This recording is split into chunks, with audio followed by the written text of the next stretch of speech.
Conditional imperative sentences in passive voice can be a bit tricky, but they're fascinating once you get the hang of them.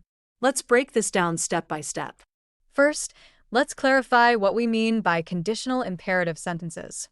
These are sentences that give commands or requests based on a condition. For example, if you need help, ask me. Now, when we shift this into the passive voice, we're focusing on the action being done to the subject rather than who is performing the action. In the active voice, we might say, if you need help, I will assist you. The focus here is on I as the one doing the assisting. But in the passive form, we would say, if help is needed, it will be provided. Notice how the focus has shifted from the doer to the action itself. To form a conditional imperative in passive voice, we typically start with the condition, followed by the passive construction. The structure usually follows this pattern. If plus subject plus passive verb plus rest of the sentence, where the passive verb is formed using the appropriate form of to be plus the past participle of the main verb. Let's look at some examples to clarify this. Consider the active sentence. If you finish the report, I will review it. In passive voice, this transforms to, if the report is finished, it will be reviewed. Here, the focus is now on the report being finished rather than on who is doing the reviewing. Another example, if you have questions, please ask. In passive voice, it becomes, if questions are had, they should be asked.